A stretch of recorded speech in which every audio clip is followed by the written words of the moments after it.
Dispatchers help callers on the worst days of their lives. For over 25 years, we've been there. A silent partner in millions of calls thanks to our redundant and diverse networks that ensure call delivery. Today, cities are bigger, traffic more congested, and the challenge is more complex. But you're never alone, because InDigital is quietly improving, implementing, and driving the next generation of 911, so you're supported in every situation. Make the switch at indigital.net.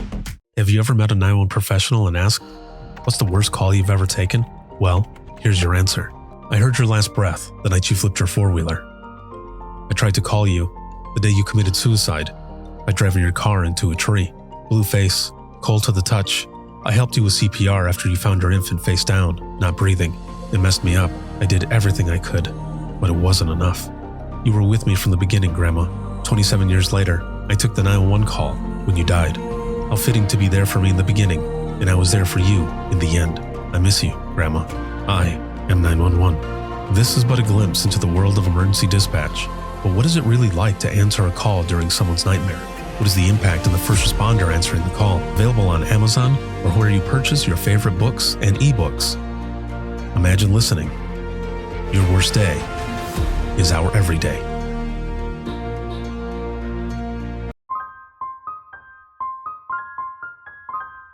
This is Jordan, and you're listening to the Code 7 Podcast Network.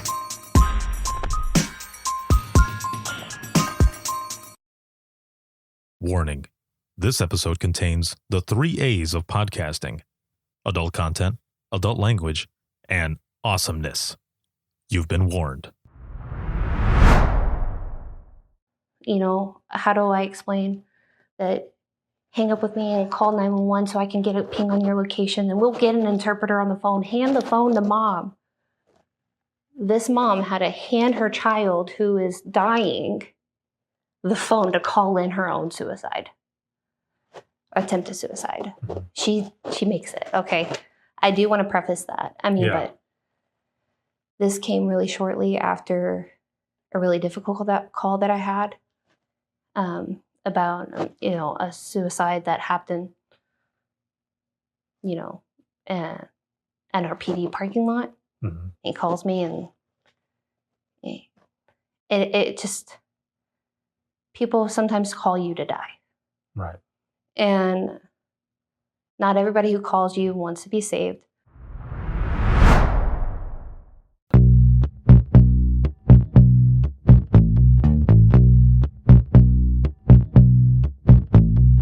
Welcome to Within the Trenches, true stories from the 911 dispatchers who live them.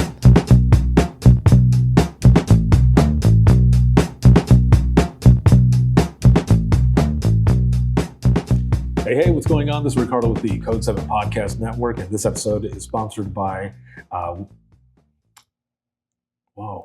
who? I don't know. I know.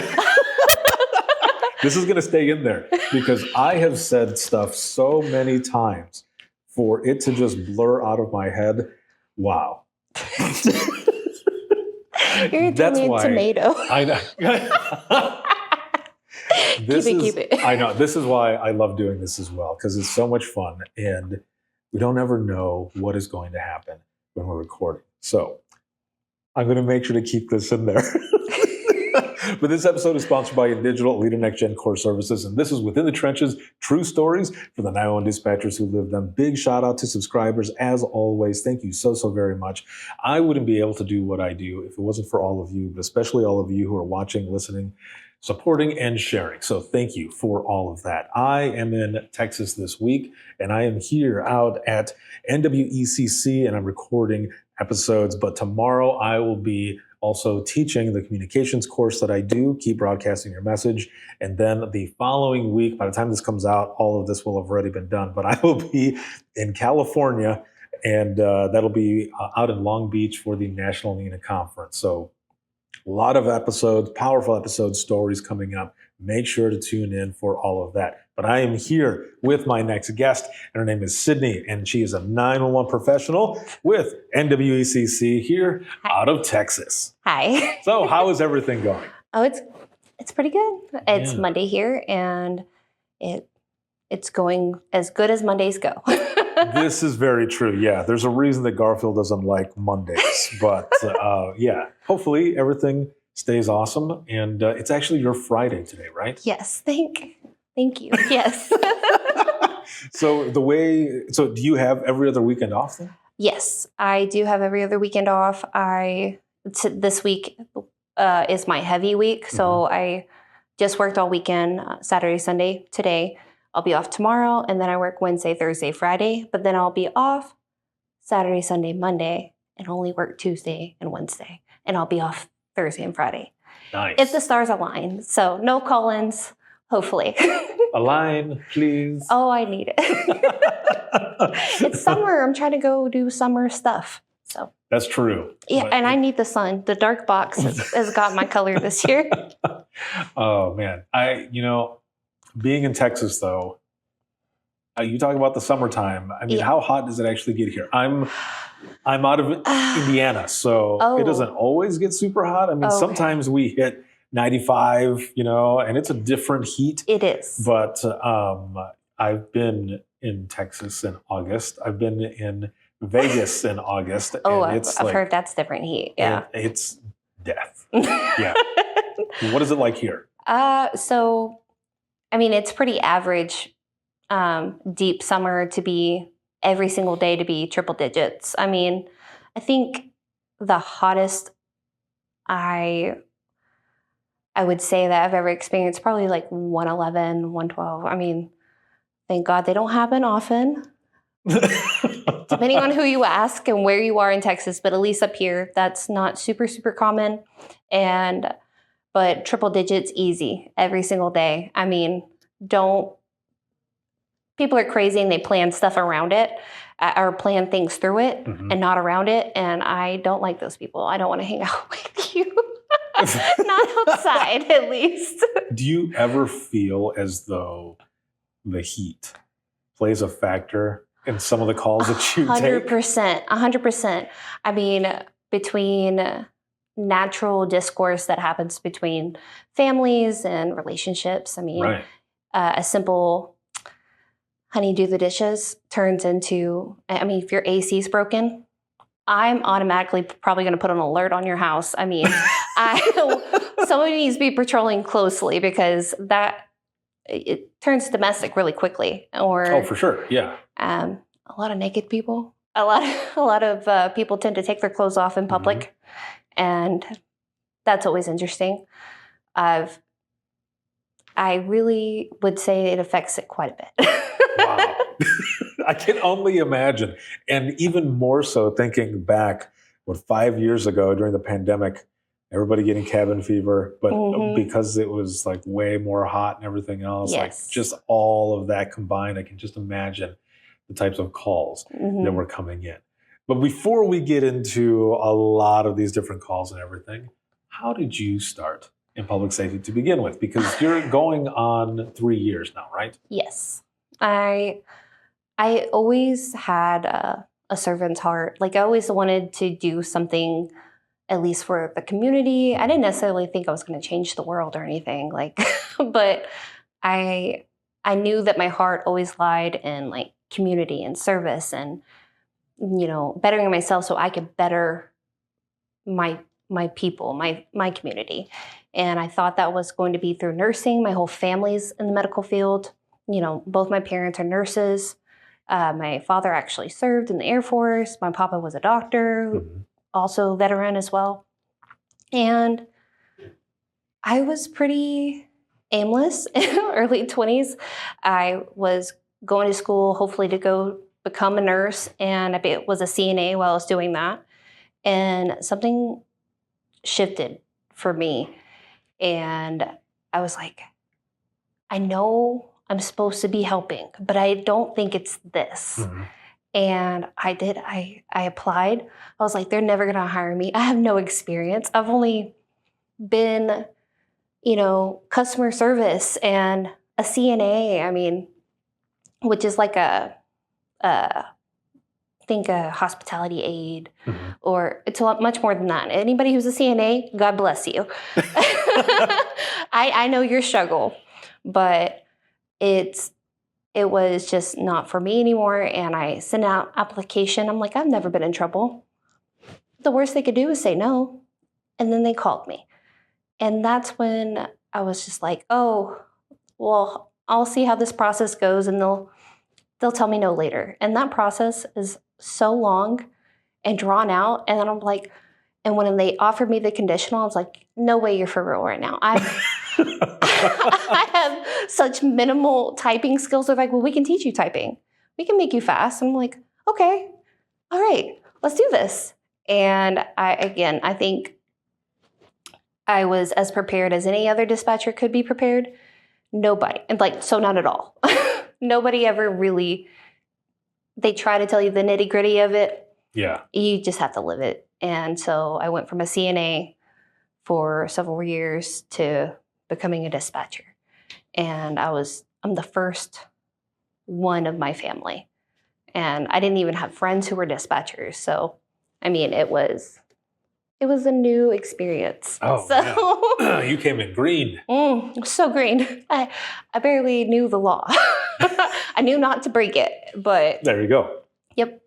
So do you feel, though, that anything that you did as a CNA or any other customer service stuff that you were doing kind of prepared you a little bit for some of the stuff that you were going to be dealing with? I do. I do, because the ability to pivot and adjust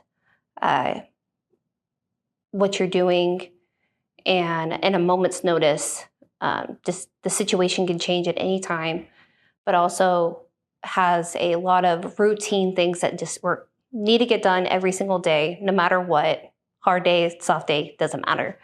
And that prepared me to really come in and utilize those skills. As far as emergencies, I feel like I was prepared, because you have to be a certain type of person to handle someone's worst day effectively, efficiently, and compassionately. And, the healthcare industry is really similar to us as dispatchers in that aspect. So it has to get done. We have to fix this, but moving in with kindness and compassion, but also concisely, is a really great tool that I learned. So That is awesome, and an excellent perspective as well, because going in that way, and I'm sure people told you this right off the bat as well, but when you first start taking those calls, if your voice is a certain way when someone is calling, that might be the first time they've ever called. And depending on how your tone is with them, that might be the last time they call. yes. So Yes. there is so much that goes into it, so much to be aware of. And when you first get in, and even maybe now, because even when I was 13 years in, there were some days where I would say, can I do this? Am I still in the right spot? I don't think you're in the right field if you don't ask yourself that at least once every other week, because you need to be reevaluating with yourself. Do I have the skills necessary to be compassionate and caring and efficient? If any of those answers are no, then you need to seek help in some capacity. At least address what's preventing you from doing that. And Right. And burnout is real. And I've seen a lot of not my fellow coworkers, but a lot of dispatchers who have lots of years of experience talk about it. And I didn't understand it being so new, because I was so excited for the job. I was so excited. But after you take your 100th NVC call, it starts becoming clockwork, and you don't even realize you're just going through the motions at some points. I mean, it's really difficult to be so intentional 1,000 times a day. It's Very true. Yeah. I mean, I can't say the wrong thing. I can't have the wrong tone. I can't misword this sentence. I have to type this a very specific way. You can't be misunderstood in any capacity.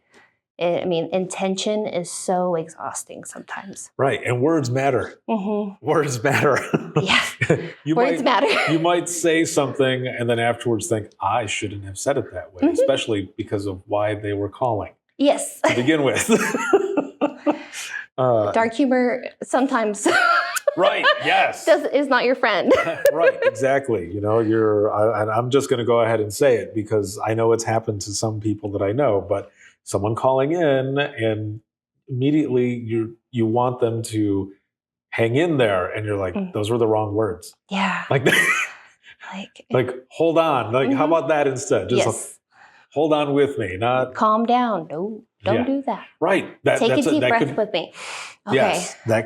Tell me what's happening. Just calm down. You know, that could be a trigger for someone to make them, you know, get fully upset or whichever. And then you go back and you're like, okay, now what do I do? Yep. But you also become kind of a wordsmith a little bit as well. Like you know how to use your words to I promise I am say off certain camera. things. Yeah.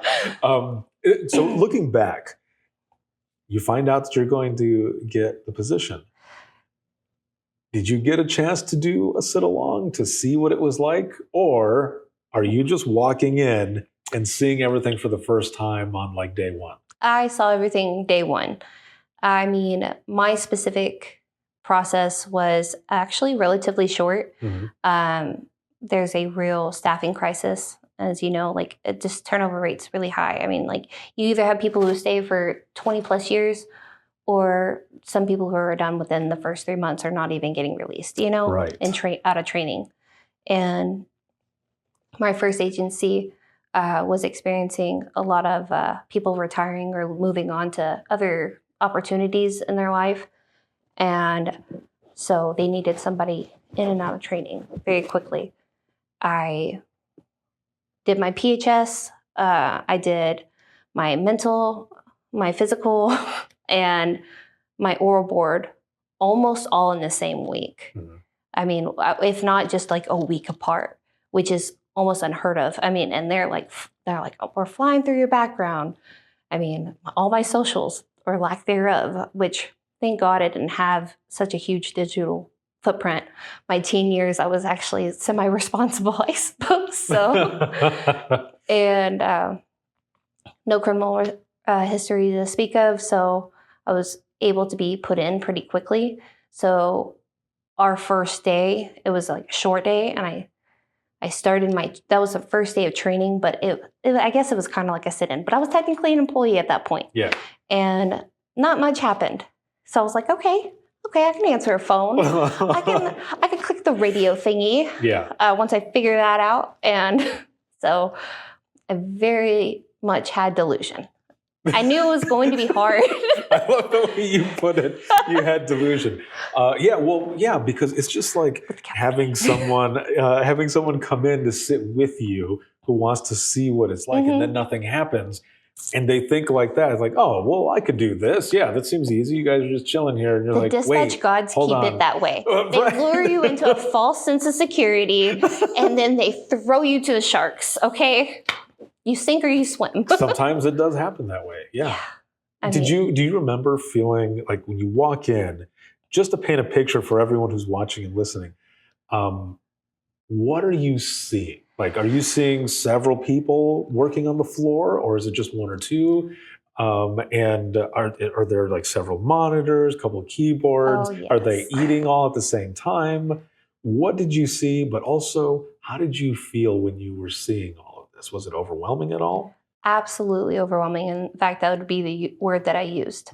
I mean, I walk into this secure, locked in box is what I like to call it, the box, the dispatch box. So very limited people, human access. And the first agency that I worked with, we had a 2 console capacity because we were just over one city. And at the time, because of the staffing crisis, but it was a 1-person minimum. So I was watching that one person on 1, 2, 3, 4, 5, 6, 7 screens, navigate, say hello, introduce themselves, type out an email, and eat her lunch at the same time. And I was so impressed. I was stunned. I was like, okay, that's going to be me. I'm going to be you. Yeah. And that fear kind of starts sinking in just a little bit because like imposter syndrome. I'm like, what if I'm not good enough? Like, I'm so excited and I want to do this, but there's always that potential for failure. Right. And in this job, when you fail, people get hurt. Mm-hmm. And I was very lucky to have always that sense of understanding that like you don't have a lot of room for error. That gravity, I was very lucky to understand that early on. So I'm blessed in that aspect. But she was just kind of just doing her admin stuff. She wasn't necessarily, she was checking on a few officers. I think they were on like city ordinance violations. I mean, she was just kind of catching up and, you know, her attention is 12 different places, but also exactly on me at the same time. And she was awesome. She was great. And she had been doing it for 5 years at that point, I think. She was a pro. She was literally the coolest person I had ever met at that point. So that is awesome. And she was my trainer. That is really cool because when you come in not seeing any of that, you know, maybe you saw something on TV, right? But of course it's not the same. I thought the 911 was going to ring as soon as I walked in the room, and that I was going to have to like disappear, like drop out at the back. And I'm like, oh wait, that's actually my job now. So right, I'm going to be here for that. Yes, exactly. Yeah. You know, you see someone doing something that you would almost imagine like an octopus. Because they're doing so many things, right? Yes.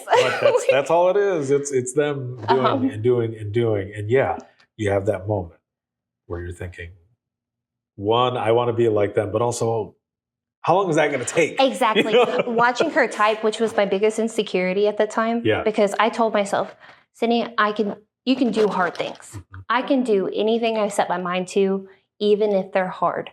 I can learn and I can be adaptable. I've proved that to myself before and I can do it again. This is just a new skill that I'm developing. It's okay. It's going to be fine. But watching her type, just it was so ridiculous. I was like, oh my God, I'm going to have to practice that. And I did. I practiced. Oh yeah. Hey, well, that's awesome. While I was in my call taking phase, and especially when I was on nights at that point, I literally did not waste a second. Not on like typing test, 10 fast fingers, trying to get my word count up because I was so nervous about it because I wanted to type like that. I was convinced that I would require that immediately. Like as soon as I was released, it was going to happen. Like I was going to need that skill.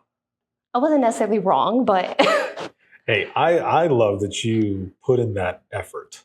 And continue. No, for real, because that is a good thing. I mean, there would be sometimes I would be sitting there just going over policies and procedures, or I would be testing myself with the map because I wanted to be good at just like everybody else. And sometimes people would say, "Well, you know, you don't really have to do that." I'm like, "Yeah, but I want to be ready." I want to be the best part of this job. I want to be capable of the maximum to prepare for the day that I only have the minimum.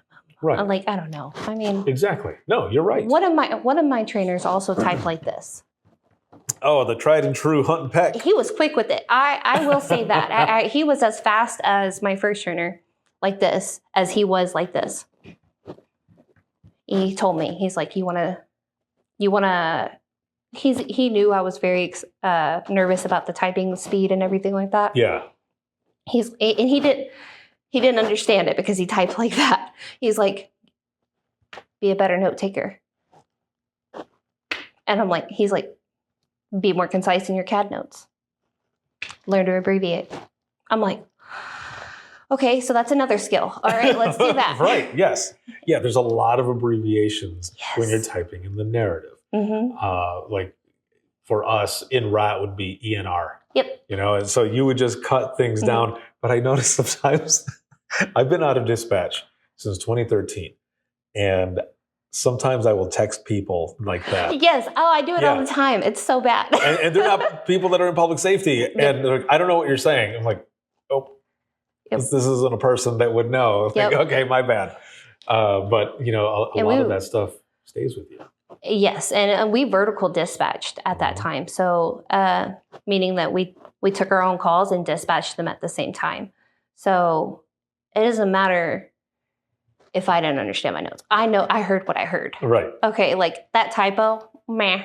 And I'm literally telling the officers exactly what they need to know. So like it had to go through me to get through me to get to them. So like not a big deal. Right, exactly. Here at my current agency, we're horizontal dispatch. Mm-hmm. So one person's on phones, the other person's on radios. And girl, I need you to tell me what that means. Like the slashes, the dots, different styles. Right. It matters. Don't type in lowercase letters because my brain doesn't read them fast enough, okay? Like caps only, please. And so that is interesting. Yes, when you're working with other people in learning those different dynamics of how people work, how they type, what they're doing, and if you're close enough, saying something loud enough so that the person on the radio can hear you and just put it out, or you yell it over as you're still typing it in. Getting one of these, like trying to get your attention of like this detail that I can't type fast enough because I'm still listening and regurgitating. But hey, also has a gun. Like, right, yes. Like somebody else has a knife. Like so. There are all of those things that come into play, and they work. Yes. You're putting them out there. Going back to the beginning. Do you remember your first call or some of the earlier calls that you took starting out in your career? So because of the time that I came on the staffing crisis, my training was hard and fast. And that first day was, I think my very first call for service, my very first call sheet that I ever put out was either like a parking complaint or a city ordinance violation. Again, that false sense of security. Yeah.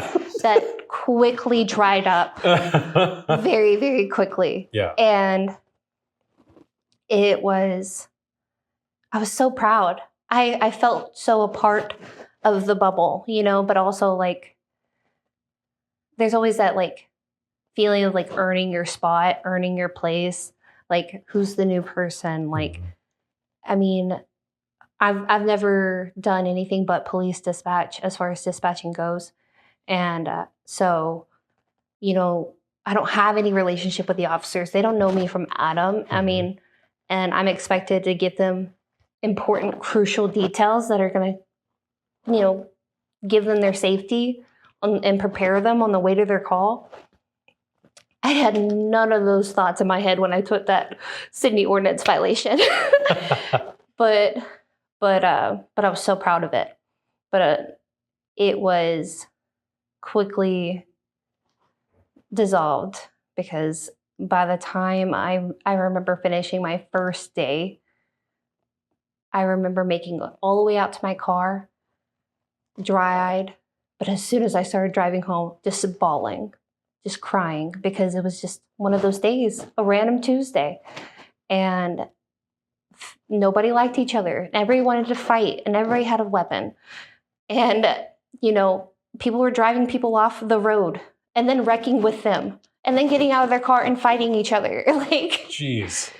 It was also right before Christmas. So the holidays, as any of you dispatchers know, like holidays can be really harrowing. Yeah. All that time with family. And I mean, it felt like my first week was just mind-numbing, learning the system, learning what my role is, what my expectations are from me, and it just never stopped. Someone never stopped telling me, you are expected to do this, you are expected to master this, and just like one skill after another, after another, after another, on top of being able to improvise and adjust and pivot and take real life emergencies. So it was so overwhelming. And I'm very grateful that it was, because it fortified that feeling in my heart that like I can do hard things. This because I told myself this is as hard as it's going to get. Once I learn the skills and I get good at this, it's going to be fine. I'm going to be fine. So I mean, it was great, and everybody was just so kind and understanding. I mean, everybody was so gracious with me. I mean, they gave me a lot of grace. Mm-hmm. And so the very early first few calls, I had no idea. I had no idea. And then by the time I was so overwhelmed with my job duties and everything like that, it was like, okay, this is the worst it is. And that scale just kept growing. Like my 9s and my 10s kept adjusting, you know? Right. And every time you got like just a regular admin call, every time that phone rang, I'm like, oh my God, please don't yell. Please don't yell at me. But I think it forced me to ask the questions of like, am I capable of this? Can I do this consistently on a regular basis? It was very humbling. Humbling. Yeah, for sure. This profession can definitely be very humbling, especially in the beginning, because you see certain things, especially when it's local news. Okay, like you might check out local news or whatever, and you'll see a story, maybe something that you were involved with, and you'll think, wow, there's way more to that than what they just put out there. Yeah. Or even before coming into public safety, you see certain things, but then when you get in here and you're taking the calls, you realize there is way more going on in this world than you thought. And those, shades. The rose-tinted glasses. Rose-tinted glasses, yes. They're off now. They come off. Yeah, because you start to see some of how humanity can be. Mm-hmm. And some of it is pretty dark. Mm-hmm. But there are also a lot of good moments as well. There's a lot of funny moments as well. And, a lot of times we don't think about those, but it's good to hold on to those as well. Because, and I tell people this all the time, especially in class, I'm a firm believer in journaling. And I would love, if I could, to go back in time to tell myself to journal sooner, to write down all those wins, to write down those funny moments, so that when I'm in that moment after hard call after hard call after hard call, I can look back and remember the reasons of why I'm doing what I'm doing. That's a great idea. I mean, you never know you're going to need to remember those wins when, your bad days hit. Right. I mean, and I think I almost felt like, especially in the beginning, I wasn't allowed to have bad days. I wasn't allowed to show that this was hard for me. Like I wasn't allowed, no one was telling me that I couldn't. I mean, everyone was super supportive and very kind, and assisted me in any way that I could to help me succeed. I mean, I was very blessed to walk into an agency that cared, and I have that now, but it felt like I had to prove that I was mentally and emotionally strong enough to do this and do the job well and not let it affect me. Because if I showed any of that, someone's going to be like, oh, you're not right for this. Oh, here in a couple months, you're going to be running for the hills. And I didn't need anyone else's doubt on top of my own. Right, exactly. So, yeah. The job is hard enough as it is. Yep. Why are we going to be shitty to each other? Let's just, be there for each other. I'm glad that you had that support, because I have spoken to people who they don't. No, they will go in there. And I mean, I have a buddy of mine who he's on the private side of 911 now, but he used to work for Las Vegas Fire and Rescue. And he has a class that he teaches, and I can't remember the name fully. So Josh, I apologize, my friend, but basically what it's called, or what it says is, the class is about how people are not learning your name, until you're all the way in. Mm-hmm. And I wasn't going to say the title and get it wrong because it's like your name is this until, but that's what it's about. It's about some of that older guard, I guess, not older as a person specifically, but that guard, how it was, that mentality is what I mean. Yeah. And now things are changing, especially because of everyone is basically short-staffed, and Yes. you need to build this culture of people having that support. Yes. Being welcome, wanting people to feel like they belong there, versus you're whatever until you're in here. I'm not going to waste my time to learn your name, which sucks. Yeah. Like, we want people to stay. And I can imagine, like, especially in like larger agencies than we are now. I mean, we're still growing, and we have plans to continue to grow. I mean, we're at 2 staff minimum now. I mean, but it soon will be 3, and it's just so hard to think that you wouldn't support the people who are your first line defense between not only your officers but the community, and really invest in the people that you want on that console. Who, if you're in your worst day of your life and you call 911, who do you want to answer the phone? The person who is well supportive and is able to live a well-rounded life and has resources that they can have, and has trainers that encourage and really, show compassion to them and understand their struggle. Or the one we're just letting sink or swim, Right. You get to the end result the same, but one is much more bitter than the other. Right. And yeah, no, exactly. I fully agree.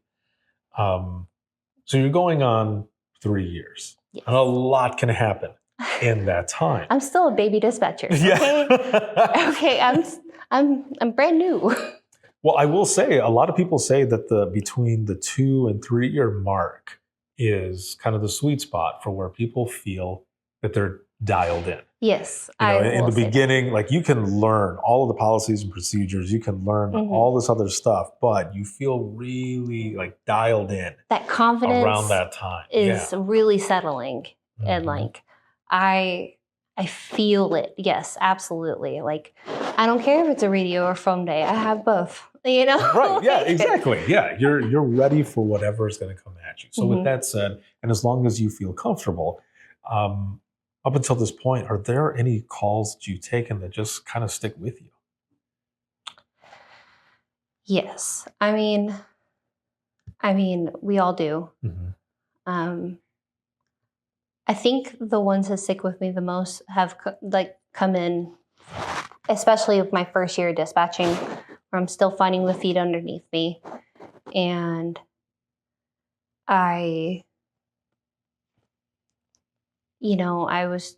you're still trying to figure out how to be the best version of yourself, but also be a version of yourself you've never been before. Right. Doesn't doubt herself, stays confident on the line, and has the answer for every question you could ever ask her. And I mean, I've had a lot of big events, but the one that I don't think even probably my friends think that sticks with me, I'm rambling. No, you're okay. You're fine. Is I had an admin line call, so not a 911. I mean, she called in. I thought it was a he initially, and there's like just a loud sound in the background. I thought it was voices, but I couldn't really make it out. And then I hear, hello, and I'm, hello, this is the police department. How can I help you? And they then proceed to tell me that they had hurt themselves.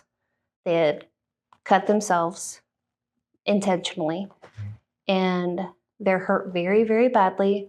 They did not want to be found, but then they were found by their mother, and they were a minor. And then I understand in that moment, because it took me way too long to understand what was happening. Now, where is this happening? Arabic's our first language. And her mother in the background is speaking hysterically and sobbing and wailing because she found her daughter in the closet attempting to take her life. And I know now that I'm working on a very crucial time frame, and I have literally nothing to go off of. I don't know where you are. You're not pinging on a map or anything, but and she's losing consciousness. And I'm like, just give me your address. Tell me where I can send help to. Tell me right now, okay?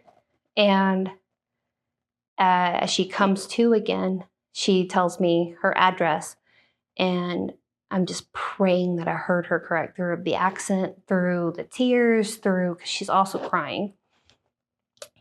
It's still hard to me because on an admin line, you can't conference. I transferred it over to MedStar. I get the officer started immediately. I mean, I'm just hoping that I have the correct address, praying. We don't have any history there, so I can't confirm. And I have to, as soon as I let go of that line, I just feel such numbness, because like all that moment of that fear and everything is like, can't be about me right now. Right. I call back MedStar and I make sure that they got this call for this address. I'm like, okay, great, they're coming. And, try to get a little bit of update from the caller or from the operator. And the last status they had was awake and breathing. So my officers are all running code and they get there really quickly. And I didn't have a single call come in as I worked that call. And that was so rare. And I'm just sitting there in just silence in this box that nobody else is in, alone. And what if I sent them to the wrong house? What if I didn't understand them? What if they had passed out and they didn't wake back up? What would you do then, Sydney? Like, how are you going to save this life? How are you going to save this child? And think about it a lot. And culturally, I feel like, a lot of people don't trust police and they don't feel like they have access or can trust 911. How do I explain that? Hang up with me and call 911 so I can get a ping on your location, and we'll get an interpreter on the phone. Hand the phone to mom. This mom had to hand her child who is dying the phone to call in her own attempted suicide. She makes it, okay? I do want to preface that. But this came really shortly after a really difficult call that I had about, a suicide that happened, at our PD parking lot. Mm-hmm. He calls me and it just, people sometimes call you to die. Right. And not everybody who calls you wants to be saved. And the ones that you do, you want to save them all regardless. And I think about it so much because if her mom just understood that, I could tell in your franticness of your voice, but I have a pinging location. I could send you somebody and we can get there when we get there, They didn't know that. They didn't understand that. Yeah. And the what ifs, you'll drown in them. I did. I drowned in it. and then like right after I took that call, it was 2 days after that I had to go to a trauma debriefing for the one that I had the week prior with the officers and everything. So I had to go unpack that call previously that while I was still dealing with something new and fresh, because it was the first time that I was like, I didn't even question, like, what do I do if I don't know where to send them? Especially when there's an emergency. Let it go. She accidentally hangs up. I call the number back. Who answers? Her mother, who doesn't speak English at that time. I was so brand new. I didn't have any of the answers. No one around to ask at that time. And I'm lucky it worked out the way that it did. I'm blessed. So. What a profession. There's so much that happens is what I'm getting at. There's so much that happens. There's so many different avenues that certain calls can go down, and certain things that you, like I said before, you can train and train and train. But when it happens, sometimes it goes out the window because you have to think outside of the box, or you have to think of different, aspects that might not have been there in whatever training that you were, taking at the time for something specific. Right. And you got to go through the motions. Sometimes you got to think outside the box. You have to give the phone to someone that is going through this instead to be able to get someone where they have to go.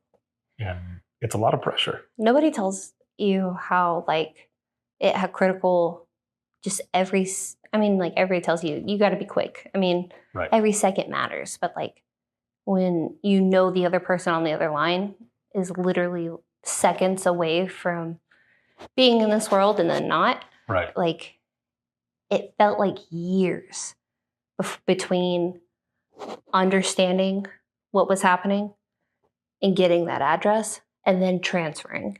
It felt like so long, and I'm beating myself up. I felt awful. It was one of the days that I genuinely was like, am I good enough? And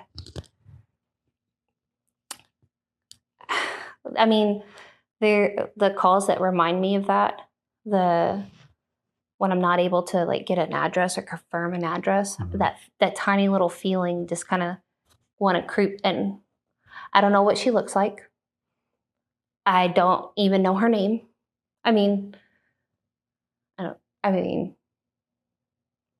her name, but I don't know her from Adam is what I'm trying to say is that, I feel so much more involved in her life than she will ever be in mine. And she was such a critical and important person in my life, and she has no idea who I am. You know what I mean? Right. Yeah. It's interesting because it's just like with a lot of the stories that we share and everything. You start to realize that exactly what you just said right now, how much of a role a person plays, a complete stranger plays in your life, or you in their life. It goes both ways. Stay kind. Yeah, it goes both ways. One day there will be a full circle moment, if it hasn't happened already, where you realize oh, that call was meant for me for whatever reason, or whatever experience you might have had coming up in life that now has assisted you to connect deeper with that caller faster, to get them help as fast as possible. But afterwards, those people stick with you. Yep. And they become lessons learned. They become stories that are part of your career. They become other stories of inspiration for others who are coming up after you, that if they deal with something similar, you can say, well, this is what I dealt with, and this is how I dealt with it. And you can help. There's a lot of power in storytelling. Yes. It's therapeutic. And it's when people are ready to talk about certain things, it definitely helps. You're going on 3 years, but was there a moment leading up to these 3 years, coming on 3 years, where you realized you were in the right place, whether it was a phone call you took, or an incident in dispatch, or working with a coworker, or just, I don't know, some realization of, or a moment of satisfaction of where you were like, I did that, or I assisted with that? Was there a moment that you feel like really solidified, I'm doing what I'm supposed to be doing? I don't know if this is as heartfelt as maybe some of the great dispatchers you've interviewed, but it's very ego driven, and it was very much like, oh yeah, this is where I'm supposed to be. It was a pursuit, Mhm. a vehicle pursuit, where I'm not going to lie, I nailed it. I was so good. That's good. I took charge. I didn't stutter. I didn't say I heard everything the first time crystal clear. I was anticipating movement. I was getting people en route from other areas. I was patching channels and my coworker, bless her heart, was so great on the other half of it. We were just ebbing and flowing. She was catching the back end while she was getting, deputies en route. And our helicopter said no. And I was like, fine, moving on. And nothing deterred me. I mean, speeds, triple digits, and nobody behind him. I mean, they were all trying to catch up, I promise you. Yeah. But it was me and him that's the whole way pursuing the stolen vehicle well into another city, somebody else's city, and through other cities. And it felt so good to be on the radio that day, because it was just like I found my groove and I was killing it. And he was doing great. And I couldn't complain, not about anything, Mhm. because he got there. I mean, we're going on streets I don't even know how to pronounce, but that's how they're pronounced now.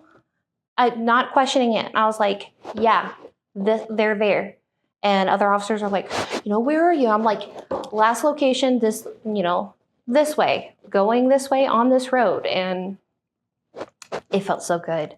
And they got the guy. It was very full circle as far as like starting, because the vehicle was like fresh stolen. Mhm. It was like just entered. I was like, yeah. And then he saw it, and I saw him trying to find some secret squirrel stuff. He was already kind of doing it throughout the day or throughout the night. And I was like, And then at first I was a little hesitant. We had an OIS earlier in the day, officer involved shooting. Mhm. And we were wrapping that up. And within like 2 hours, he was in this massive pursuit. And I mean, it's pretty small as far as like some of the things we dealt with, but just being so on and finding that groove really was like, yeah, I'm kind of cool. Yeah, I Like, love it. It felt like all the things that I've ever stressed out about, all the doubt and fear, all the things that I felt may have prevented me from being a great dispatcher didn't exist in those moments, because everything was just that good. And you rarely have those moments. You rarely have the moments of like smooth sailing through the worst case scenario.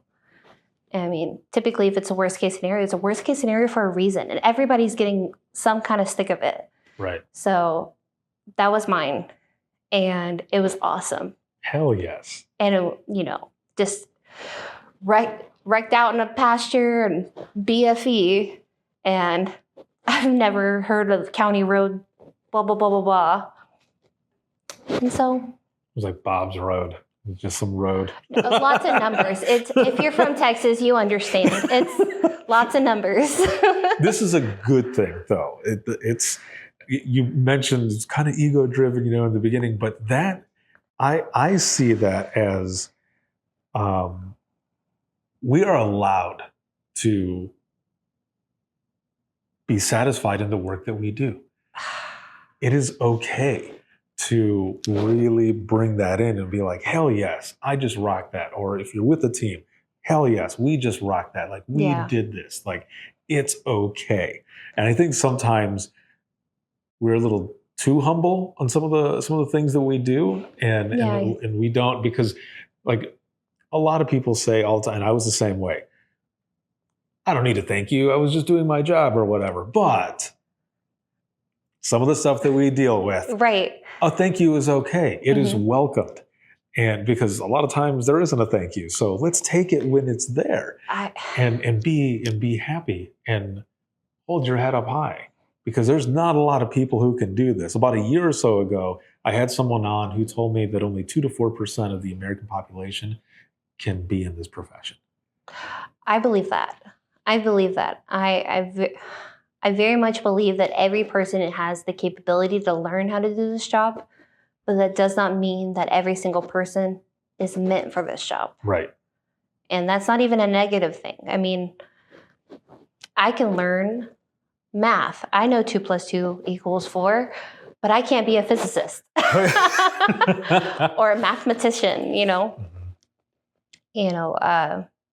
there's a real correlation to the mental stress, to the physical stress of this job, to your mental health and your physical health. There's a huge correlation.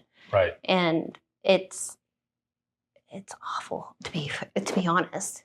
Your adrenaline spiking, your cortisol just dipping and shooting up so many times a night, Right. And then when that adrenaline dump happens, you're just, how do I make it through the rest? Exactly. Yeah. And so when moments like that happen, as far as my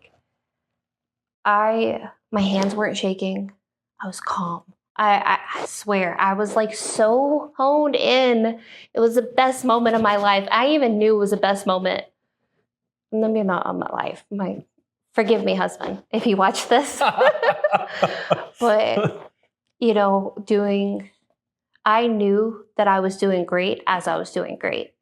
I mean, a lot of other emergencies, you just kind of even if you don't second guess, you still have that get it done quick, there's still that little bit of scramble. But there wasn't here. And I was like, oh, this is so good.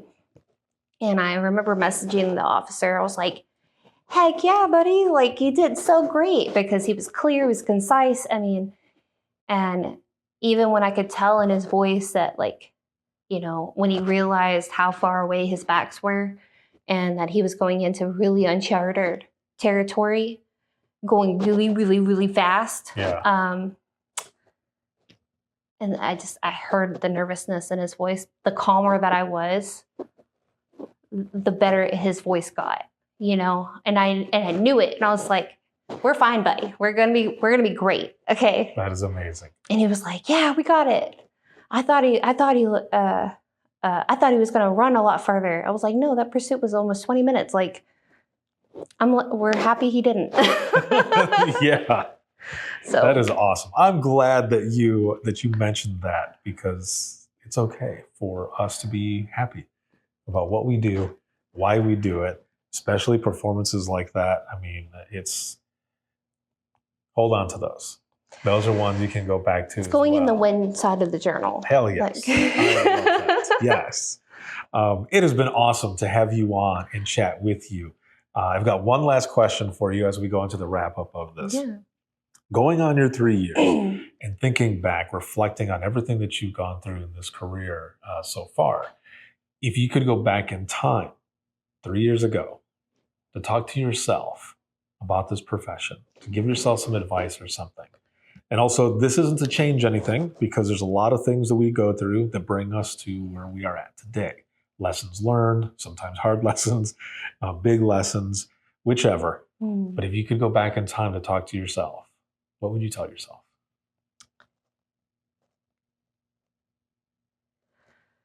Probably be kind to yourself. I mean, becoming and learning how to be a dispatcher was probably one of the hardest things I've ever done career-wise, probably my entire life. I mean, just the more you learned about it, the more in-depth, the further into the career that you got, the more you understand just how critical your role is, and the more fear you have of messing up. And I was so hard on myself. I remember just going home with my training manual and studying as hard as I could and trying to learn my signal codes and the maps. And I'm highlighting, areas. I actually had a map. I had a map that a coworker drew for me, where she highlighted hotspots, landmarks, stuff like that we frequent. And I'd study it because I'm not from this city. Yeah. I don't know it like the back of my hand. And I was so hard on myself. I don't regret being as hard on myself, but I would go back and remind myself, be kind. You're doing a hard thing. Don't let anybody tell you this isn't hard. You're allowed to understand that it's hard and be kind still. And I still have to remind myself of that because I am just human, not a machine. Exactly. I wish every dispatcher could really just say that to themselves. Like, you have bad days, you're human. Like, you're doing a hard thing. Even if you've done this NVC 100 times, this alarm call 100 times, more like 1,000. Like, stay kind to yourself. It's okay. Like, deep breaths in, deep breaths out, woosah, all that. Like, everything that's bad in the world will stay in the world for just a moment while you take a moment to collect yourself and tell yourself that you're doing a good job. Awesome. Yeah. Thank you very, very much. It has been excellent to have you on and learn more about you and just hear your perspective on this profession. And it has been excellent. Thank you for what you do in this profession. Thank you. I really do appreciate the opportunity to come here and speak. And I love what you do and highlight, our daily struggles and everything. And it's very refreshing. Thank you. I appreciate it. Hang tight right here for everyone who's watching and listening. If you have any comments, questions, you ever want to be a guest on the show, you can email us, but the easiest way to do all of this is to simply go to links, and that's links.co/IAM911. You'll find everything there. You'll find my email, social media, where to hear the latest episodes of Within the Trenches podcast, as well as the Imagine Listening podcast. You'll find everything there. So once again, it is links.co/IAM911. This episode has been sponsored by InDigital, a leader Next Gen Core Services. Big shout out to subscribers, but especially all of you who are here watching, listening, supporting, and sharing. And this can be seen on Facebook, YouTube, as well as X and LinkedIn Live. And there are clips all over Facebook Reels, Instagram Reels, as well as TikTok. And then you can listen 24/7 on Apple Podcasts, iHeartRadio, Spotify, your favorite podcasting app, and withinthetrenches.net. Have a good one, everyone, and we will see you all in the next one. And scene.